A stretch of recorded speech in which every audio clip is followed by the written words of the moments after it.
A Nightmare on Elm Street 4, The Dream Master, was released in 1988 and quickly became a financial success and the highest grossing film in the series to that point. With the production of the TV spin-off Freddy's Nightmares and a plethora of merchandise available, the profile of the franchise was at its highest point thus far. Pre-production was challenging primarily due to the frequently changing script. Director Stephen Hopkins recalled that the bulk of the film came from Leslie Bohm's script, although John Skipp and Craig Spector also added material, causing the Writers Guild of America to intervene when deciding ultimate credits. Bohm's original draft had Alice and her friends rehearsing a school performance of Medea, and he said it was very weird. Director Hopkins was keen for the film to have more gothic imagery than its predecessors, leading to inserted footage of towers, castles, and a dungeon-like asylum in his 1989 film, A Nightmare on Elm Street Part 5, The Dream Child. Time to die, you scar-faced lip dick!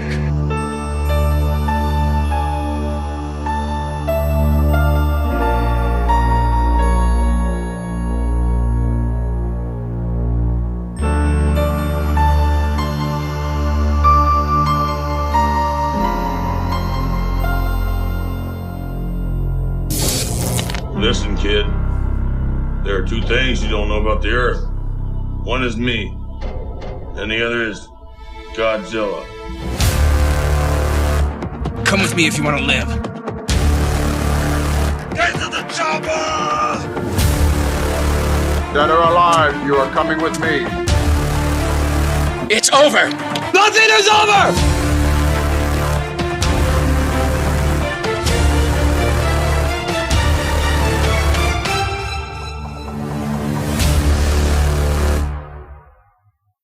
Hey everyone, welcome back to Chills and Thrills. Connor here along with Adrian, and once again, we are continuing the A Nightmare on Elm Street franchise, continuing with the fifth film, A Nightmare on Elm Street 5, The Dream Child. So Adrian, I'm going to let you go first on this one and tell me and our listeners what you thought of this, if you remember as a kid growing up, and how you feel about it on your most recent rewatch as we get into it.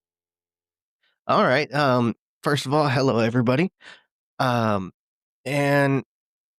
whenever I watched this movie as a kid, man, this was one of my least favorite movies to watch.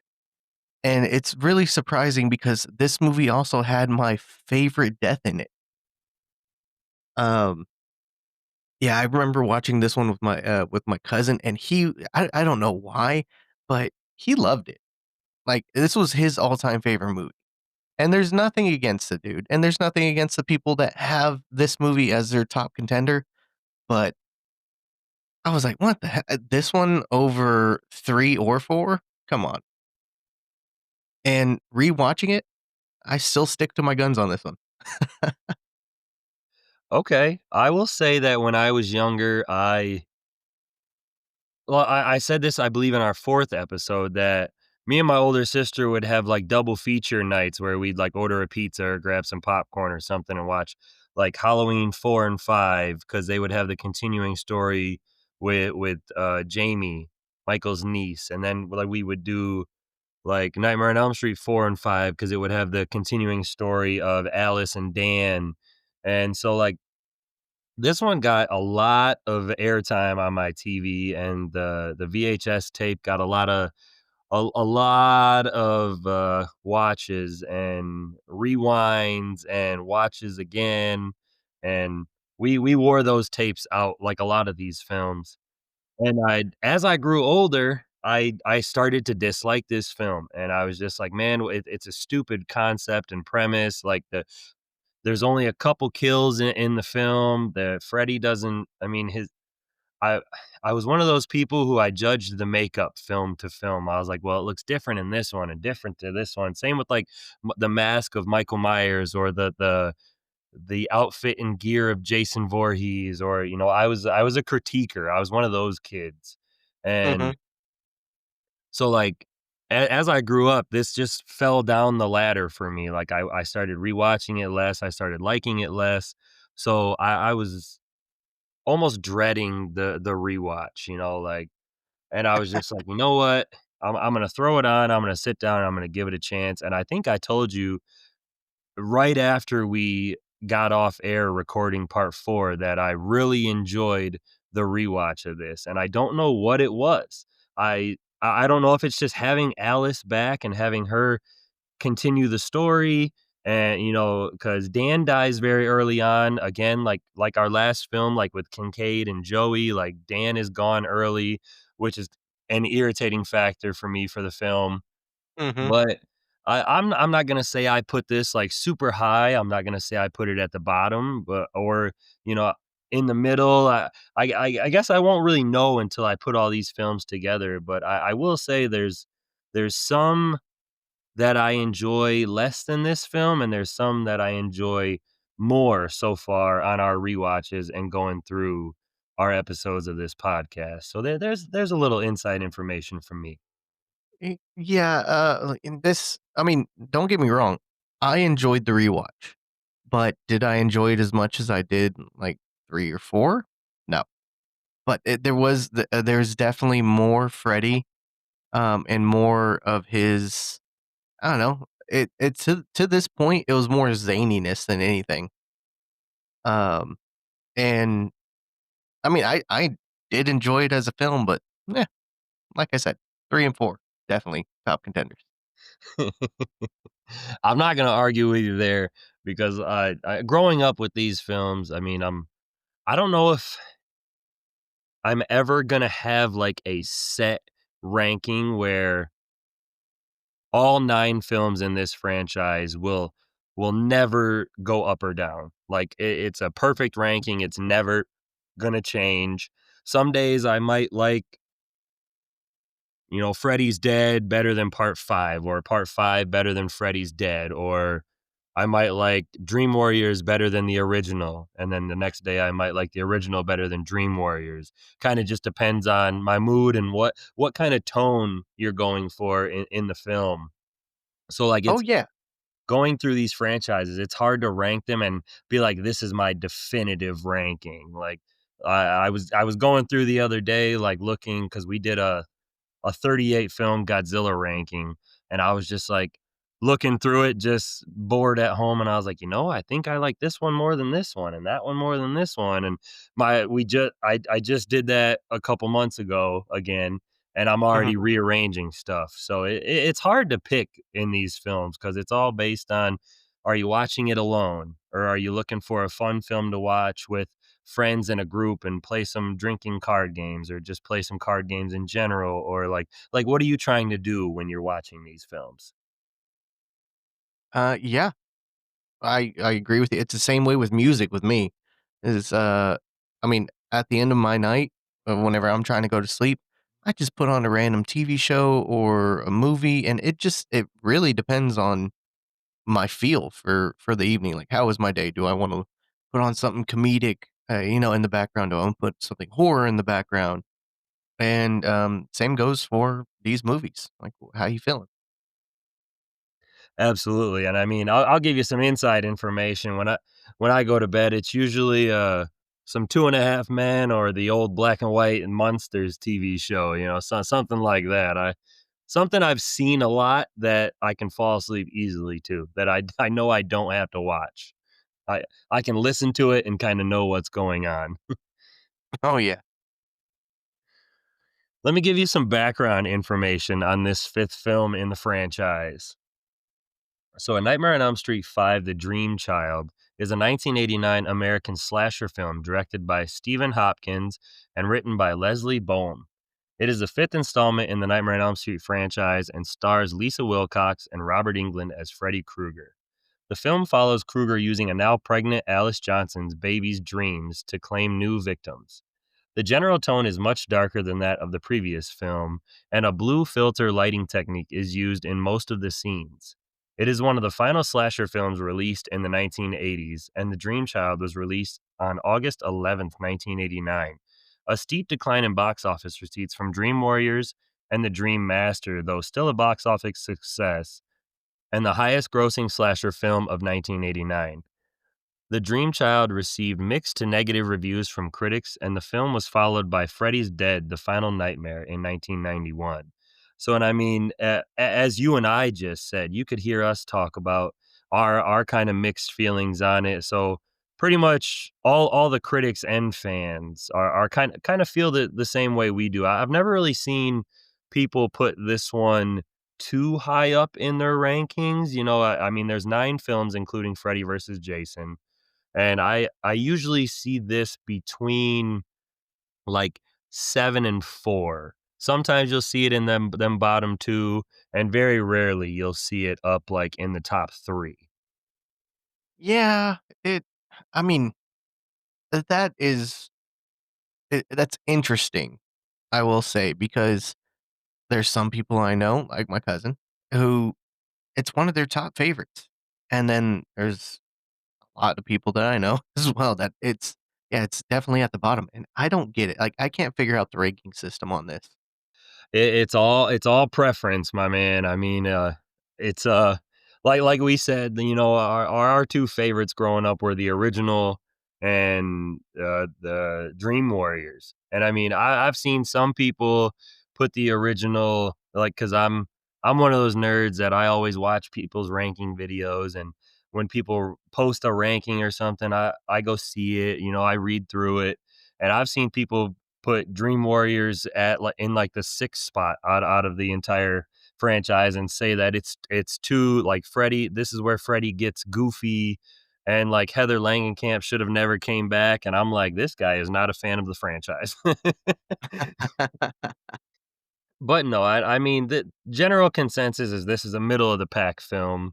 And I mean, once we get to ranking these, I with only having 9 films, we might be pretty close on where we put all of these once we get to it. Okay.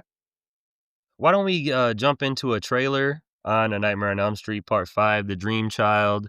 We'll get a plot synopsis read off, and then we'll come back with some numbers. Adrian and I will dive back and forth for some fun facts that we have for each other, and then we will jump into our favorite categories on the film. Oh, yeah.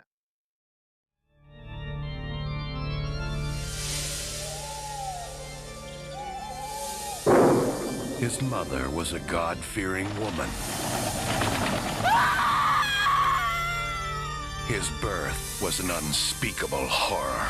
Please don't let him do that! His life and death have been one incredible nightmare.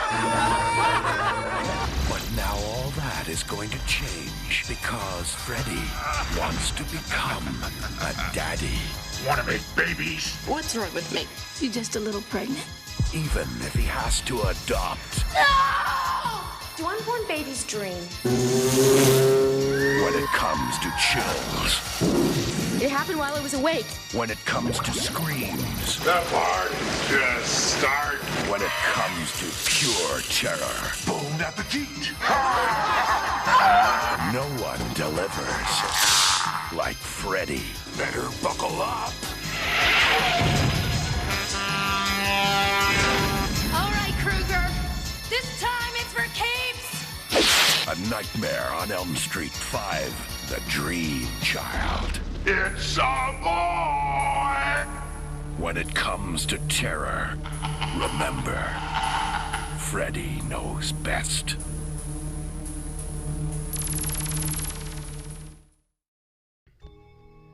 In June 1989, a year after the previous film, Alice and Dan have started dating, and there are no signs of Freddy Krueger.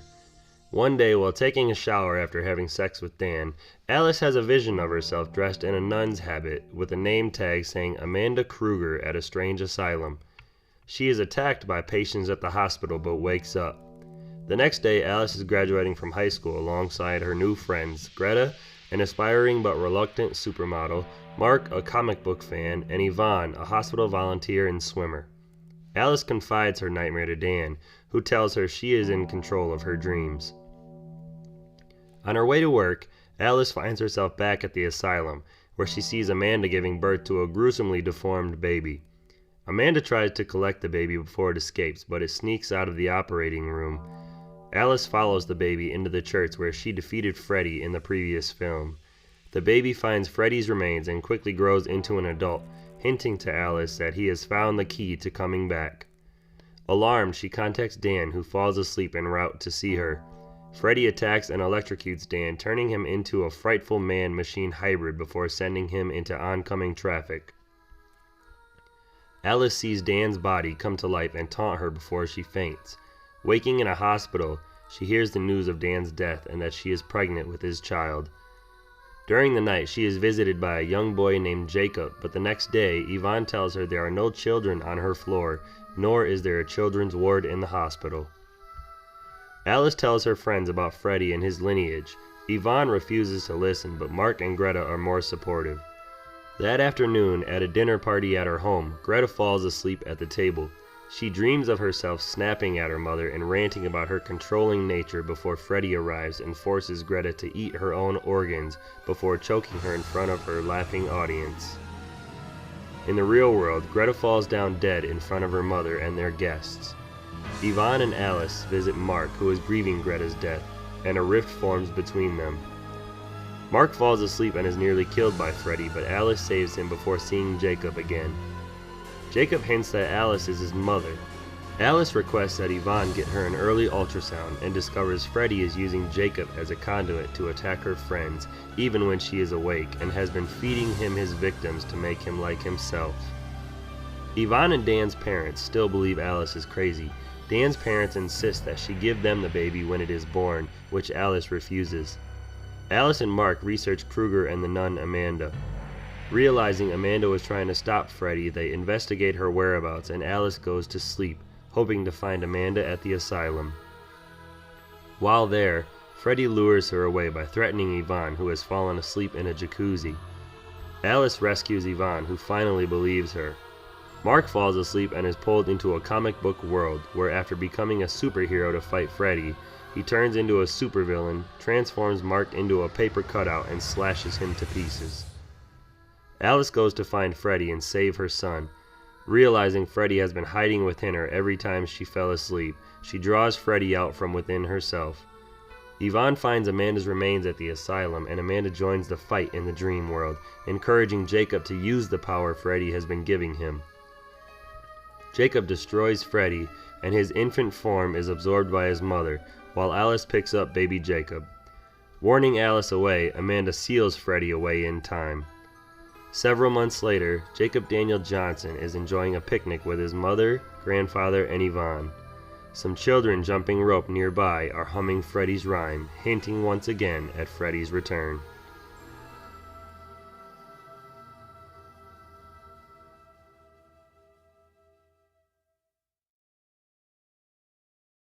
So when it comes to numbers for Nightmare 5, The Dream Child, this had a budget of $8 million and a box office return of $22.1 million in 1989, which in 2025 dollars, that $8 million budget would be just under $21 million or $20.95 million, and then the box office would be $57.88 million in 2025. So, I mean, it almost tripled its budget. And I mean, like I said, it was the highest grossing slasher of 1989. So it outperformed Jason Takes Manhattan and Halloween 5, The Revenge of Michael Myers. So it's Freddy's still pulling in big numbers. As we said, he was kind of once he came onto the scene in the 80s, he kind of took over the slasher business when it came to the dollar signs. Yeah, that's true. This film did suffer a little bit more than our most recent ones, The Dream Warriors and Dream Master. This one has a 5.10 rating on IMDb, a 31% rating on Rotten Tomatoes, a 54% rating on Metacritic, and then 79% of Google users liked this film. So I don't know if like IMDb and the rest of our numbers are a little low, or maybe our Google users are a little high. General consensus, I would probably give this, if we're doing this out of 5 or 10 stars or something like that. Maybe like 3 stars out of 5 or 6 out of 10, somewhere around there. I would give it like a 60-65% out of 100 cuz it does have some problems, but it's the fifth sequel or the fifth film in the franchise. So like as fans, you almost have to cut it slack because there's only so many different directions you can go. Yeah, I agree with you there. My ranking was also uh just just a little bit higher than the 50s. So yeah, mid 60s was about right. Uh and yeah, what fifth movie in a franchise doesn't have its problems? I mean, if you look at Friday the 13th Part 5: A New Beginning, a lot of fans in the franchise, that's one of their least favorite. Halloween 5, a lot of the time that's right down there at the bottom along with Halloween Resurrection. And I mean, you could probably go on like Phantasm 5 or there's the fifth Star Wars film. I'm sure like that. Look up all the fifth films in the franchises and tell me how many that you thoroughly like or would rank in like the top half of the franchise rankings. This film also suffered in the deaths because there are only 3 deaths in this film, averaging out to 1 about every 29 and a half minutes. So that is way down. Because in our Way, in way our down. in our 4th film, it was just over 13 minutes. In the 3rd film, it was about every 15 and a half. I mean, so that number dropped considerably. Yeah. Oh my goodness. This last time, I mean, this time watching it, I did do a kill count and I was like, "Holy crap, really?" I was looking at my tallies and I was like, "3? Really?" Granted, I will give it that 2 out of the 3 death scenes are pretty remarkable, and, Uh-huh. I think very highly of 2 of them in this film. I am so curious to find out which 2. Um, we'll get there, we'll get there. So this one's still a good number, this helps the film. Freddy Krueger's screen time. He is on screen for just over 9 minutes or a Woohoo! little over 10% of the film. So we still get some good Krueger screen time in this, including some Super Freddy, which I loved as a little kid. Oh, me too. I thought that was absolutely hilarious, and rewatching it, it was just pure cinematic gold. Pure nostalgia, taking you Oh, back yeah. to like 8 or 9-year-old Adrian and just like, oh yeah, super like villain Freddy. I know. That was great. Super Freddy. Yeah. I'm sure we'll talk. I'm for sure. I'll talk about that scene here in a little bit. It might be an honorable mention. It might be a dishonorable mention, but I'm going to talk about Okay, I'm on the edge of my seat. it. So that is all I have for you for numbers. I will knock out some quick fun facts. You and I can go back and forth on these, and then we will get into those favorite categories that we always wait for. All right.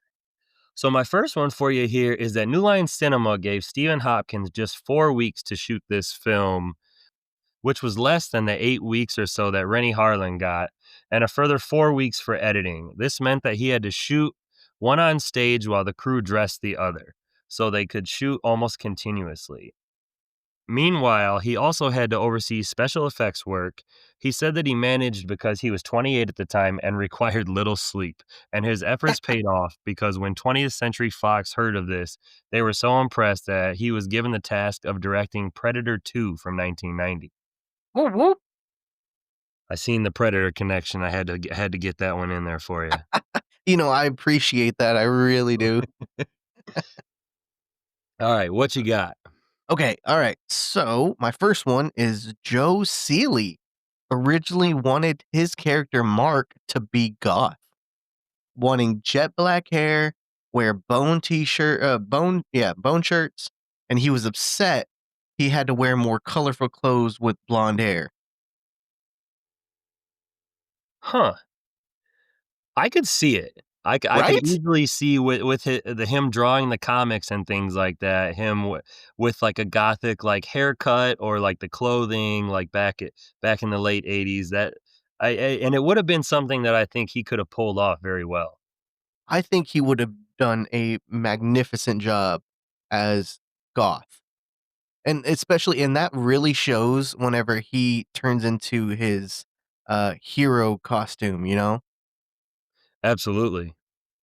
So, unlike the previous film, with the exception of the first one, this film's main titles do not display the digit 5 when the title is displayed.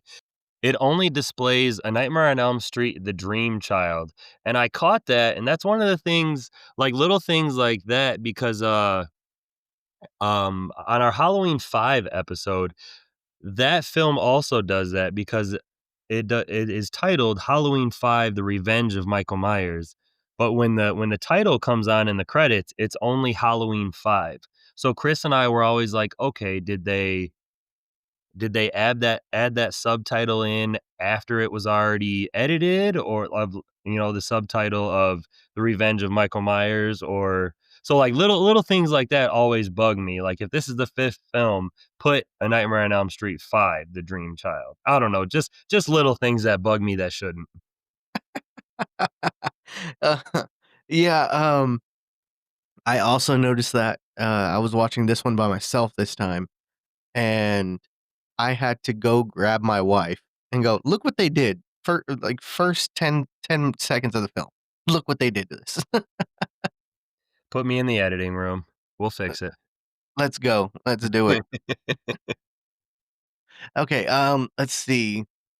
Um, okay, director Rennie Harlan, who directed A Nightmare on Elm Street 4: The Dream Master, wasn't able to return to direct this film due to directing Die Hard 2. Can I tell you something that might be controversial?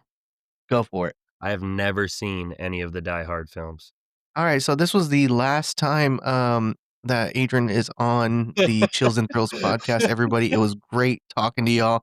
Connor, it's up until this point, it's been great. Um, So what you're telling me is I need to watch them ASAP. oh yes, you got to watch the Die Hard movies. Come on, it's I know it's controversial, but Die Hard is a Christmas film. I always hear it's the best Christmas movie out there, but I'm like, you know what? My heart still sits with the Grinch, okay? All right, I'll get on watching them. There's only like 14 of them. Jeez, you know. Oh yeah, I think the last one had Justin Long in it. See? Love him as an actor. There's a reason to watch it. All right, my next one for you, and this one, I did not pay attention to this, and it caught me off guard that this is the final Nightmare on Elm Street film until Freddy vs. Jason in 2003 to feature the jump roping kids singing Freddy's rhyme. Yeah, I saw that, and I was like, "What? No way!" Since I'm rewatching all of them now, I have to rewatch them all and double check.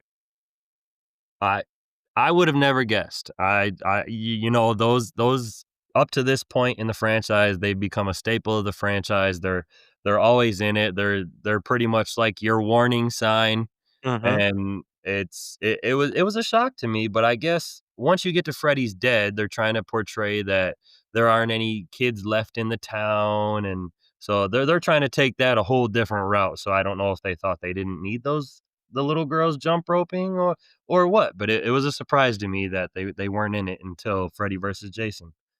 Terrible, terrible, terrible, terrible. Okay, let's see. Okay, the Freddy bike has a license plate that can be seen for a few seconds, and it says Freddy, and it's a California plate. I didn't catch that. Usually usually I'm pretty good at catching those.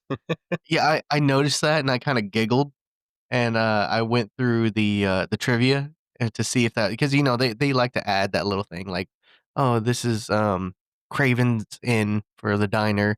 Like, "Okay, well, I wonder if they say anything about the license plate," and sure enough, there it was. I guess I was too busy paying attention on the rewatch to like the special effects that they were doing to Dan, like the fuel injection and all of that. Because that I don't know. I've always liked to see the special effects for that because I watched the behind the scenes and then of it. So trying to watch it and then knowing how they did everything, it kind of makes it more fun. Right? So, at around 6 minutes into the film, during the sequence in which the nun is raped by the criminally insane, Robert Englund is wandering around in the background without his Freddy makeup on, and including one shot in which the camera lingers on him for a few seconds. Englund stated that this was his favorite scene. There's no crew, it was just me and 100 extras, and this little teeny floating crane camera. It was like having a drone on a little wiry crane, and there's a lot of wide shots in that magnificent set. Yeah, I saw that and I was like, "Oh my goodness, there he is." I never caught that as a kid. And, yeah, he looked like he was having a ball of a time. Well, how often, I mean, especially in the Nightmare on Elm Street franchise, he doesn't get to come out of the makeup very often. So, I'm sure not having to sit for makeup, for a day or two, for 4 hours to get the makeup done, he was like, "Oh, finally. Right? Probably would have been a huge relief. Can we do this more often? Like, can I just be my normal character self for the rest of the film?" Okay, last film this was the last film in the Nightmare on Elm Street franchise to have been released onto video cassette by Media Home Entertainment. Oh, I didn't realize that either. So, and then when Freddy's Dead came out, that must have just went straight to DVD, I'm guessing. I think so. It was either DVD or it was, released by a different company altogether. I might have to do some digging there for our next episode on Freddy's Dead. On it. If you were a Nightmare on Elm Street fan looking at the poster in 1988 and 1989, you were probably curious what the heck Dream Child meant and what was going on with the fetus in the crystal ball in Freddy's glove. Well, the people making the film thought the same thing too. That poster came out before they actually had a clear idea what the movie was going to be about beyond its premise and title. So that was just a random thrown together poster. And that one, when I read that, it gave me a laugh. That is pretty funny. That's like Okay. starting to film a film and are like, let's film the first couple scenes, but we don't have a permanent director yet. Like, what? That just doesn't make sense. Um, all right. So this film had different names in different countries. In Germany, the film was named A Nightmare on Elm Street 5, The Trauma. And in France, it was named Freddy 5, The Nightmare Child.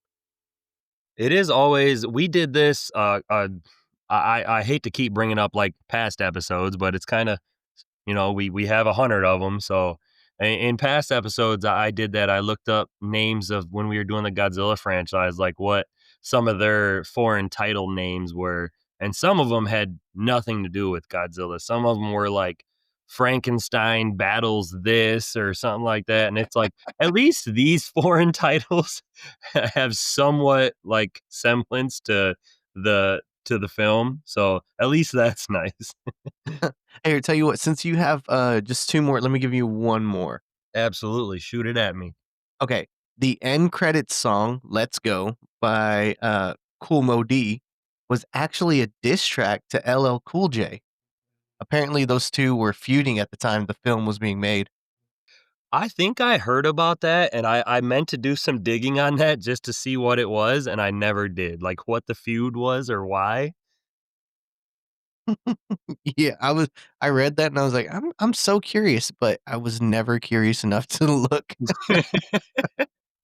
Like, this is the 5th film, we'll just tell if somebody wants to look it up, give us a comment under the episode and tell us what happened.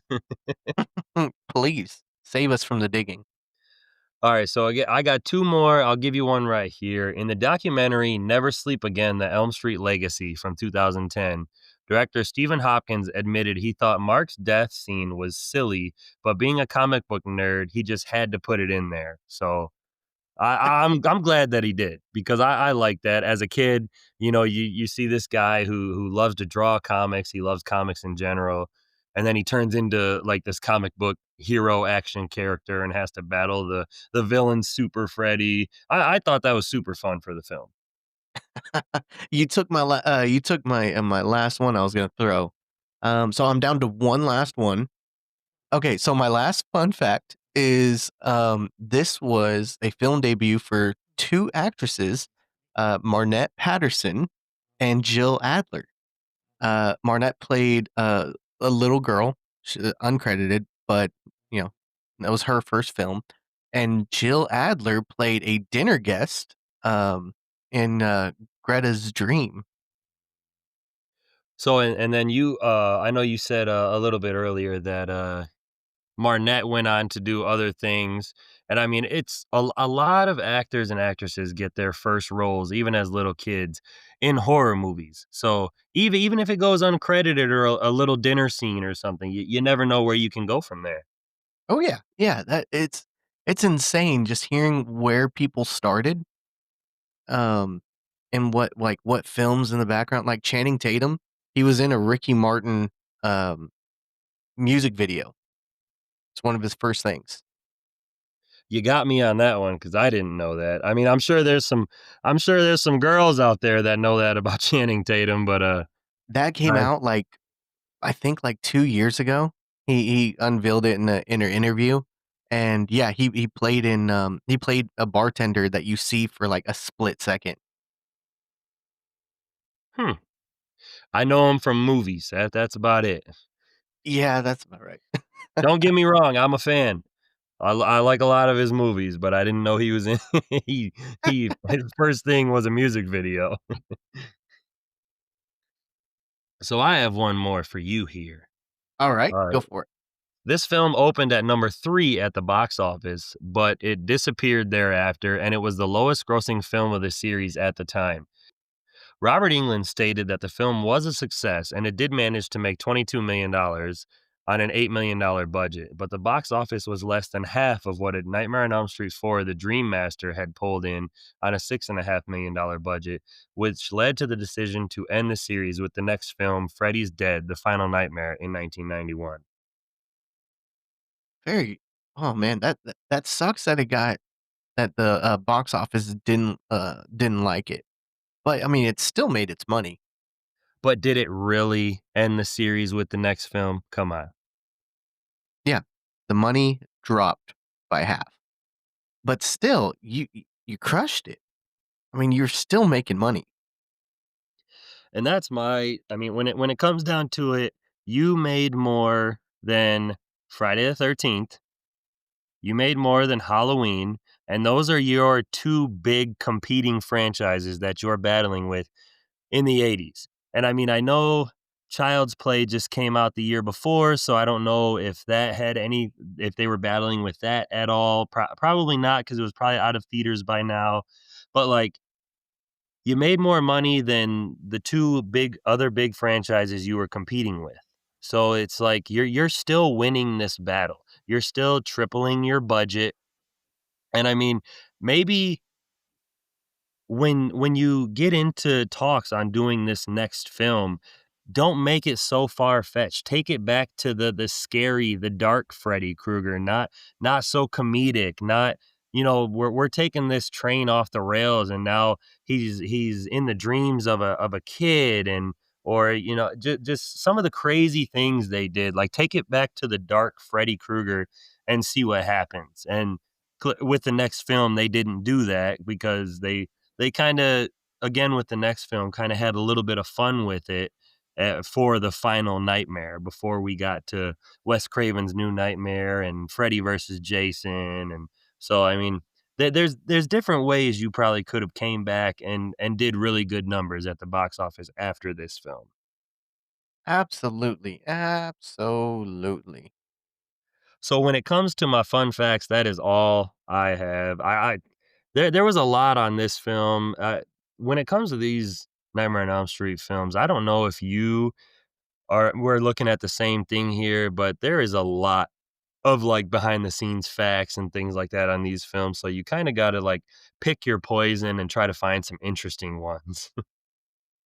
Yes, 100%. It took me a while to find the quotes the trivia that I liked. I mean, don't get me wrong, there's a lot of interesting trivia out there, but I wanted to read these ones. Like, if yeah, sure, if this podcast was 3 hours long, then let's talk all about it, but uh, we don't have the time. I have the time. I just could not talk for 3 hours with just the two of us. I mean, maybe if we had like 4 or 5 people on here spouting back and forth, it would be different. But I just feel like I like keeping our episodes to like an hour, hour and a half, get some fun facts and stuff like that, talk about the film, and then get out of here. I like it. I like that. Me too, me too. I feel like this is a good length I for don't it. know. Have you ever listened to Halloweenies? I have not. They are a horror podcast, and I was listening to some of their episodes, I don't know, maybe 6 months to a year ago, and I promise you, every episode they do, I think it's like 3 or 4 people on there, they're like 3.5 hours every episode. They go into everything. Each character that was in the film, they talk about what other films they starred in, they talk about like colleges that people went to and things like that. And they're very thorough and they're very good. But Mhm. listening to one episode for 3.5 hours, I'm not one of those people. No, no, me neither. You get me for maybe an hour and a half, I tops. listen to like the horror version, and some of their stuff is like an hour and a half, 2 hours. But they're constantly cracking jokes and things like that. So like I can listen to that, but man, 3.5, almost 4 hours for some episodes, and that's half my workday. And I'm Oh, just yeah. like, oh man. Yeah, it takes me there's times where my work is so crazy that it takes me a full day to listen to, like, an hour and a half episode. Yeah, exactly. So now try listening to add 2 hours to that. Yeah, I'm good. Well, now that I spouted off some other podcasts for people to go check out, Adrian, why don't you dive into who your favorite character was in The Dream Child? Ooh, my favorite character, let's see. I think my favorite character was, yeah, Mark, the comic book nerd. Yep. Yep, 100%. That's him. He was my favorite character. Um, I liked his death scene. I thought it was really zany, kinda wacky, and, I liked the hero that he became, and I liked that he liked comic books. I thought that was pretty funny. Not funny, cool. I thought that was pretty cool. I did like coming off of 3 where we had some of the best characters in the franchise easily. I mean, you get Will, the Wizard Master, Ira Hayden, who had an interview with us. So if you haven't listened to that, check that out. And then Kincaid, Ken Sago's character.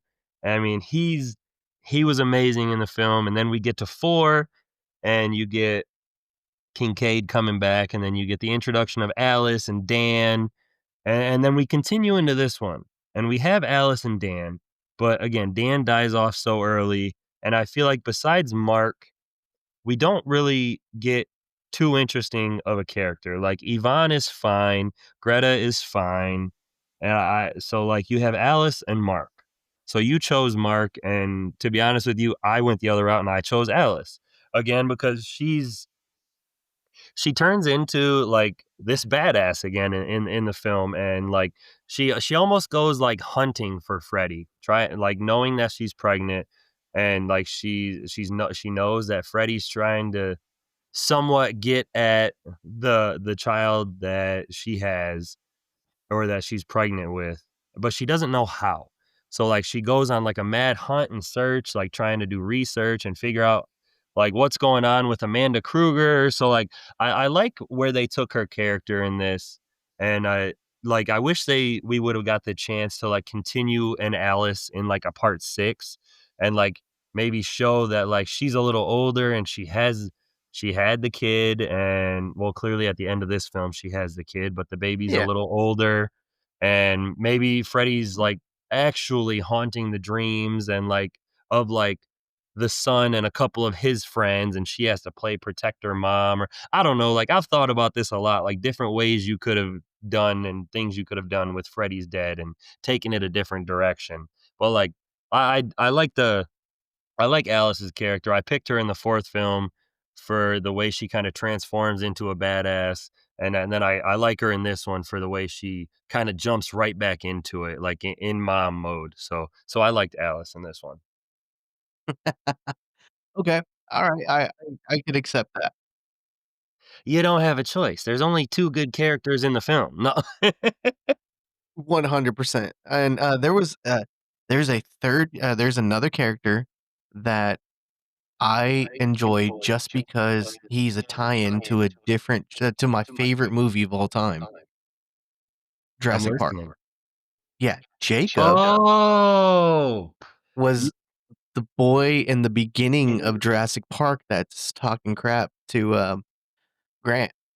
I was gonna mention that to you, and it completely slipped my mind. So thank you for reminding me that.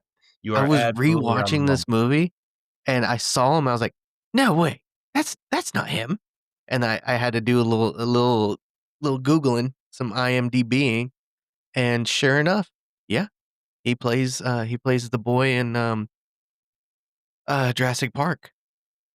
You are absolutely right. And I wanted to give a quick little shout out to Alice's dad, because I did not like him in the fourth film. You know, he treated his family very poorly, and he Mhm. was a drunk and things like that. And then you get to this fifth film after his son has died, and he's completely switched. You know, he stopped Yeah. drinking, he's going to AA meetings, he's doing everything he can to like help Alice, and like even like the little sentimental scenes between them where like she's disappointed that he didn't show up for graduation, and he's like, I didn't want to embarrass you, you know, a drunk showing up. And like I feel like their chemistry clicked better in this film, and I just like how he had an arc, and like he became a better person in this film. So I didn't want to leave him out, you know, give him a little shout out in this. And you know what? I'm right there with you on the shout out because that was I mean, it's such a tiny little scene where they talk about it, where they mention it in the beginning, and they don't bring it up again. But yeah, he definitely I mean, he looks so much different. He's got completely different composure than what he did. He had this kind of menacing uh posture anytime he was on screen in the fourth one, kind of tormenting his family as the drunk. And then now he's hunched over and he's just like, "Yeah, I'm just, I'm here. I wouldn't miss it." And it's just like I was like, "Oh, that's great."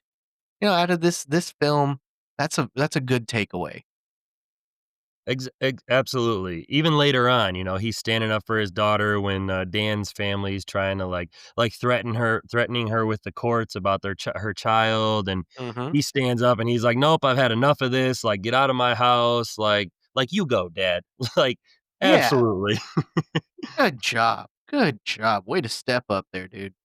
absolutely. So I wanted to give him a little talking about, because his character definitely turned around for me from the fourth film to the fifth.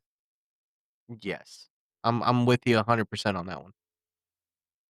So I'll dig into my favorite score for you, and my favorite score of the film, or from the film's soundtrack, was called "Don't Dream and Drive," and it's when Dan he's racing to get to Alice, and he falls asleep at the wheel, and he has a dream with Freddy in his truck, and he eventually gets thrown through the front window of his truck, and he has to he goes and he gets on, I don't know, I'm pretty sure it's like a crotch rocket, Mhm. and he that's when he just cruising along, and it's a very upbeat tune, and it's I think I've said this before in the Nightmare on Elm Street franchise. It's almost like an action chase scene tune, kind of with like a little horror mixed in. So like those fast paced scores in films like this always stand out to me. So that's the one I chose, was "Don't Dream and Drive."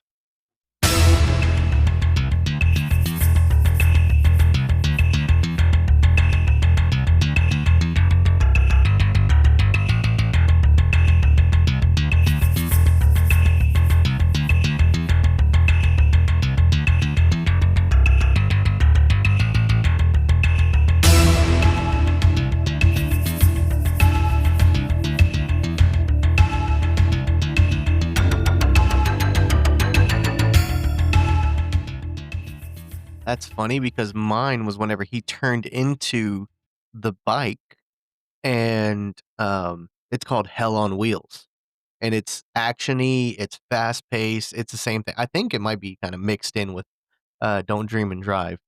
So I think Don't Dream and Drive is whenever he falls asleep initially in the was it the truck? Yeah, he's dreaming that he's Yeah. in the truck, is Don't Dream and Drive, and then Yeah, the Hell whenever on he Wheels is turns when into he's the on the bike. bike. Yeah, whenever he turns into the bike, then it becomes Hell on Wheels, and that's the actiony part. And I love that score. See, I came in with the score, not a song.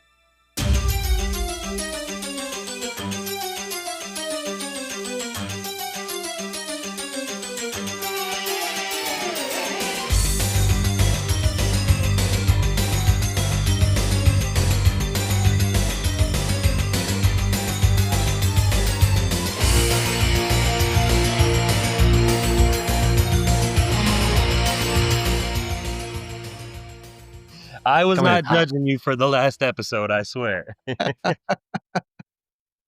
trust me, I wanted to choose a couple from Dream Warriors where it was like the actual song Dream Warriors or Into the Fire by Dokken. So, but I always want to choose one from the actual composer of the film. So that's just me. I'm with you because I love composers. Me and my wife were actually talking about that the other day. Like she was giving off her top 3 composers, and we went with it, and we went like kind of head on back to back. Just, well, I like this composer because he did this, and I like this composer because he did this, and I'm like, why can't I pick a freaking score for Chills and Thrills? Because sometimes it's hard. Sometimes one just doesn't jump out at you. So then you got to listen to it again, and it's like, all right, well, this is my favorite. And then it's like, no, maybe it's that one. I've had films on here where I've listened to the score at work. I've listened to it like 3 or 4 days in a row before I can finally pick one. And I know that sounds like really nerdy and whatever, but I like listening to the film score because films I've seen so many times, I can play that film score on like Spotify or something and almost Mhm. like play the movie in my head. Oh, yeah. So those were definitely the top 2 tracks from this film, I think, because that those were my number 1 and 2, you know. They're actiony, they're a little upbeat. So I mean, I'm glad we're definitely we're sitting in the same room on that one. We're reading the same book for sure. 100%, Connor, 100%. So what was your favorite quote from the film? I'm sure, like, as we've done for every film, we'll have an individual quote, and then we'll have, our Freddy one-liner or some quotes from Freddy as well. Um, okay. So my favorite quote, I thought it was absolutely like I I call it I think it was out of pocket, and it was so funny. Is whenever she finds out she's pregnant, like she's in the hospital, and she's like, "What's wrong with me?" And then Yvonne was like, "Nothing. You're just a little pregnant." I Like don't know dropping a why. bombshell on her. Yeah, I was like, how is that any way to deliver that kind of news?" Yeah, we just told you your boyfriend died, but hey, you're pregnant.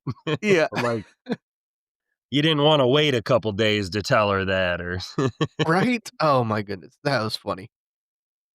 Mine, don't mind my language here, but mine came from Mark, and it was when he turned into, like, his version of, I believe it was, like, the Phantom Prowler, and he goes, "Time to die, you scar-faced limp dick." That I I don't, usually laugh very hard during a lot of movies, but that one genuinely gave me a chuckle because it caught me off guard because I hadn't watched this film in so long. I was just like, "Really? Who was in the writing room when they put this in there?"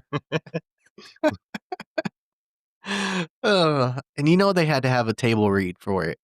So yelling that out at a table read just makes it even funnier. It was probably fun to do, like a fun table read to do. Like, I would do it if you wanted to cast me, like, I would put some emphasis on that for sure. Oh yeah, guaranteed. So, What's your favorite Freddy? quote? My favorite Freddy quote, that one. So that one came from Super Freddy, and it's when he pops back up and he goes, "Faster than a bastard maniac, more powerful than a local madman. It's Super Freddy," and that's just fun. That is pure comic book like that. That's 100% meant for like younger kids or like early teens like that. That's just a fun like scene and quote in itself.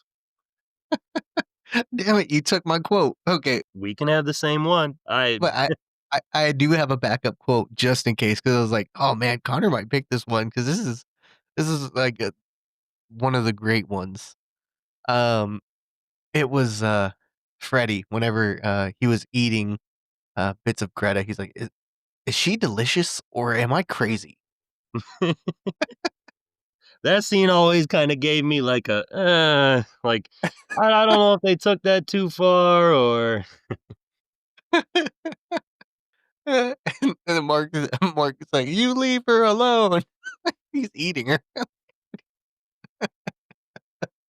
I did like the beginning when, Amanda Kruger is kinda talking to him, and she's telling him, like, "Your birth was an abomination," or I might not get the exact quote right, but it's like an abomination to mankind, and I will not allow it to happen again. And Freddy goes, "We'll see, bitch.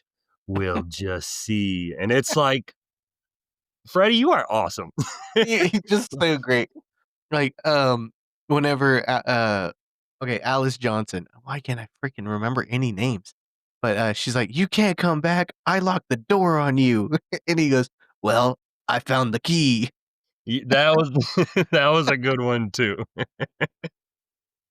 There's so with more Freddy screen time, you get more just fantastic, wonderful Freddy quotes. You do this. I mean, some of them get a little cheesier, but man, a lot of them will give you a good laugh. You know, just give you a good little chuckle and kind of keep going through the movie. And I mean that's one of the reasons I like that Michael doesn't talk, Jason doesn't talk. Leatherface. I mean, he kind of like grunts or things like that, but like we get like Freddy like before like Chucky and Leprechaun, because they crack their jokes. But like Oh before yeah, them, we got Freddy who can deliver like he's got some one-liners that are great. yes he does. Oh, and Freddy was I mean, the best way to put it was a breath of fresh air when it came to slashers, because everybody else is just foreboding, and they're just this huge hunk of a menace. Um, and then in comes Freddy, this skinny dude with just he had knives on his hand, and he would just crack whips the whole time, and then he would get his ass beat in just about every movie. But it was anytime he was on the screen, it was just gold. Bad year, Dan. He pours it on his arm and rips his arm off. And so you went first for a quote. I'll give you my favorite scene, and I kind of had a two-way tie. One for being like a kind of like a gruesome death, and then one for just being like pure nostalgia fun, like remember watching it as a kid. So I'll give one, and then I'll let you go just in case yours is my second option. I don't take it.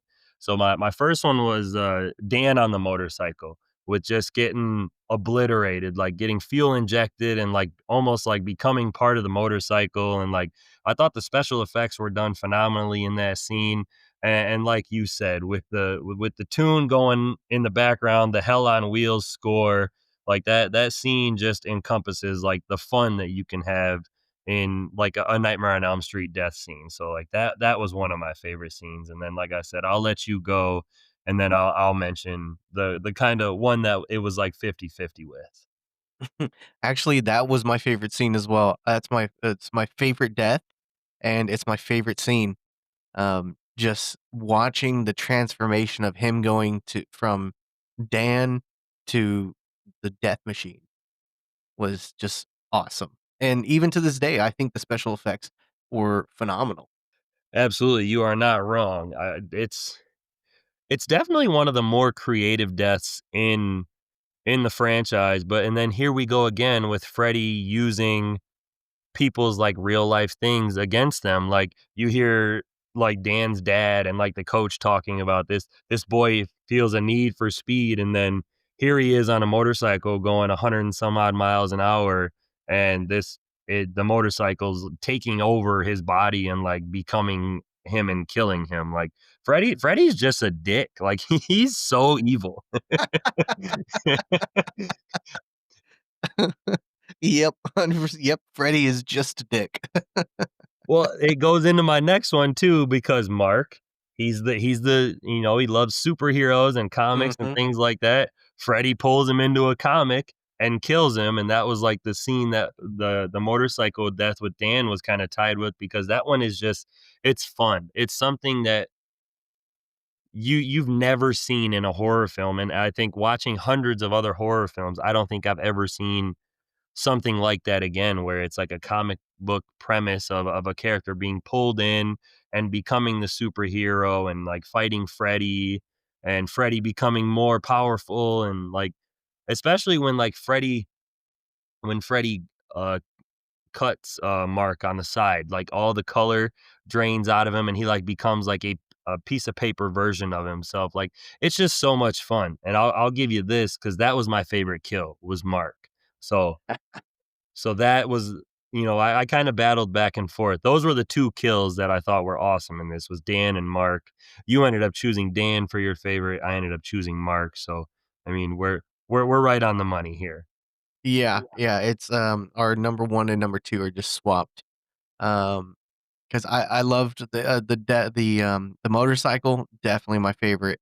The comic book, just the nerd in me just wants to pick that because, yeah, uh, who hasn't read a comic book and then just pictured themselves becoming that superhero or maybe that supervillain, not judging. And, just doing all these things with these incredible powers, and then Freddy gives you that opportunity, and then next thing you know, he turns into freaking Super Freddy and kills you anyways.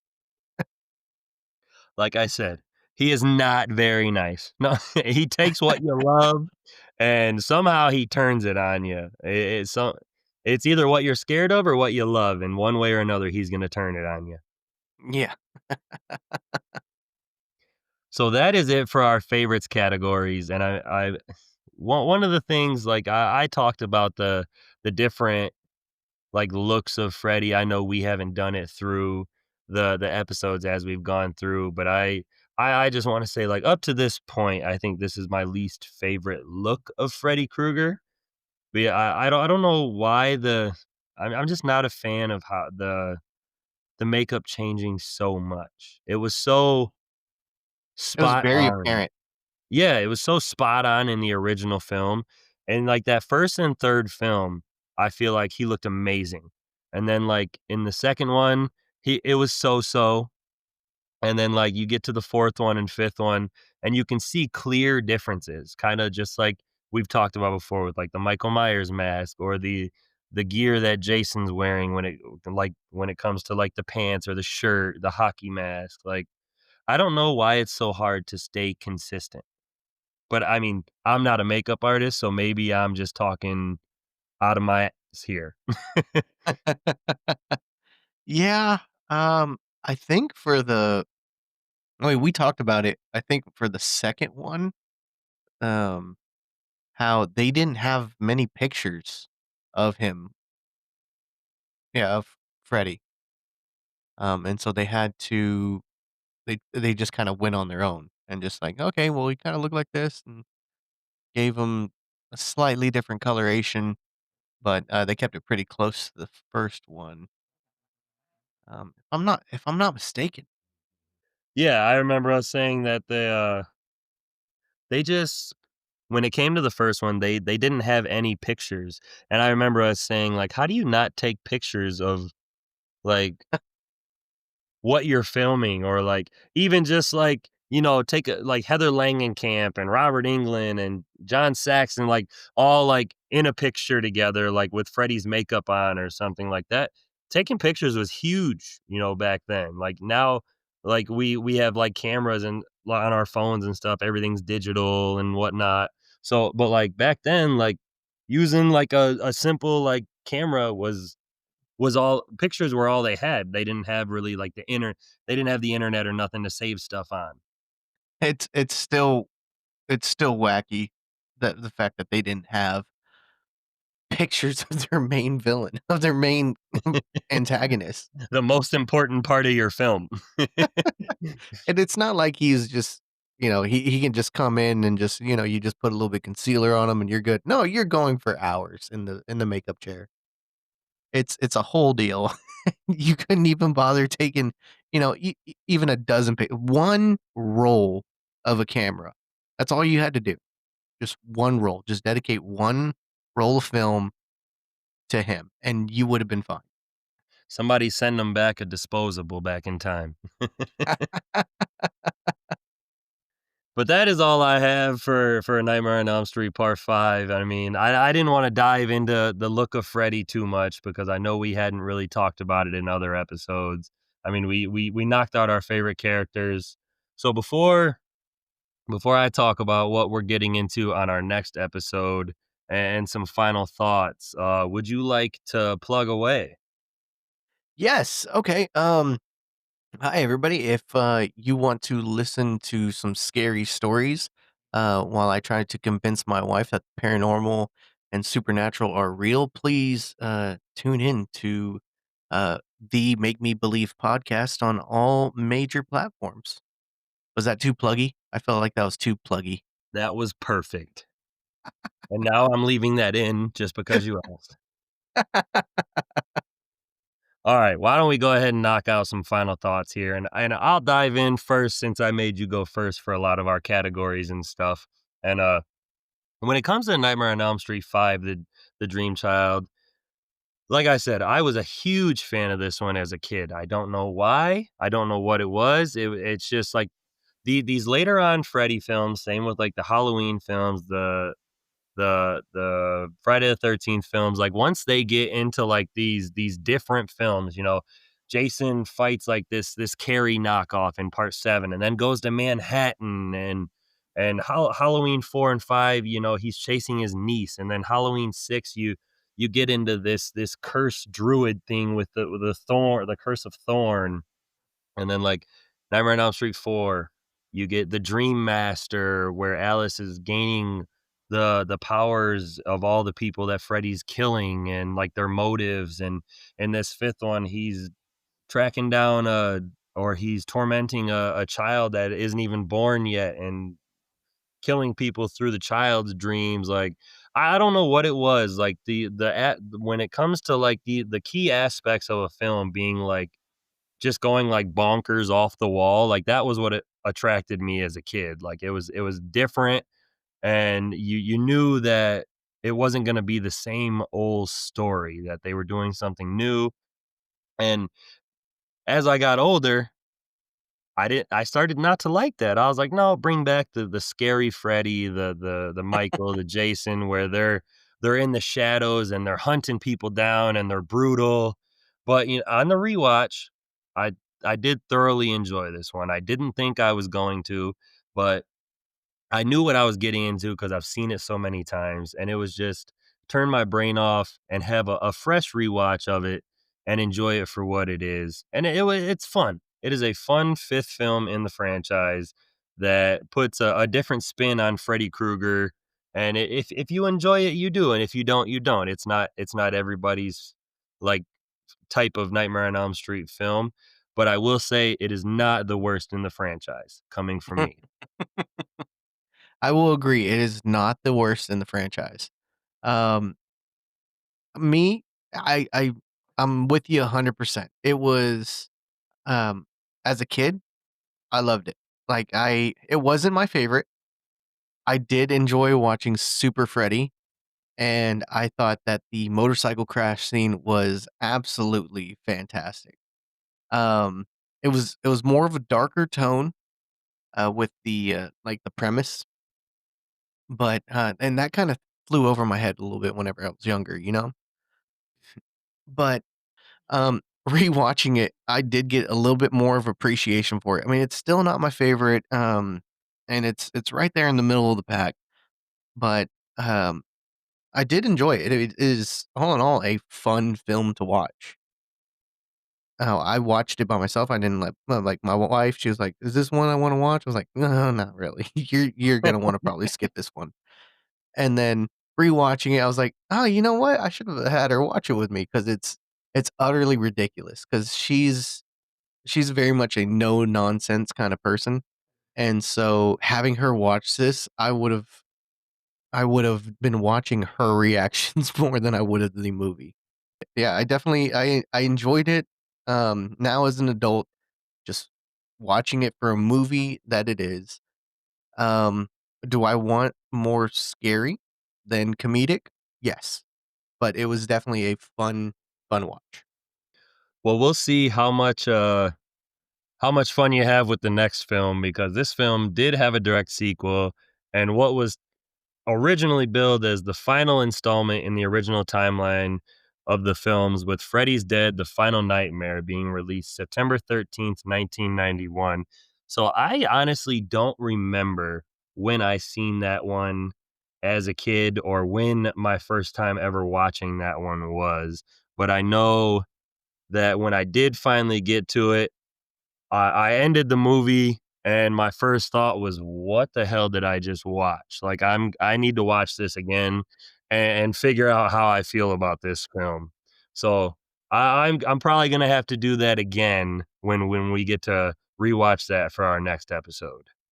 Oh yeah, I'm anticipating. I'm actually gonna watch it tonight for my first rewatch in 15 years. I'm super excited about it, and we will see how that turns out. Because I too had that kind of reaction, like, "What the hell was that?" So we'll see.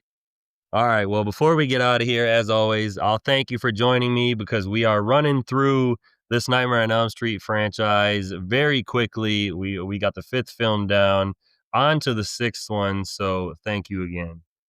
Woo woo! Fantastic. Thank you for having me. It's been an absolute pleasure.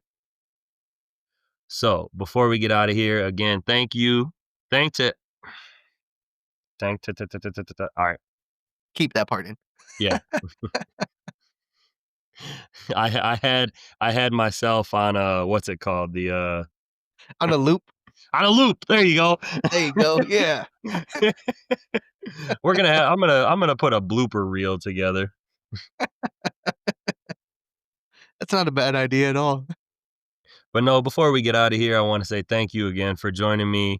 Thank anyone who's out there listening. And then again, we have Freddy's Dead: The Final Nightmare on our next episode. But until next time. See ya.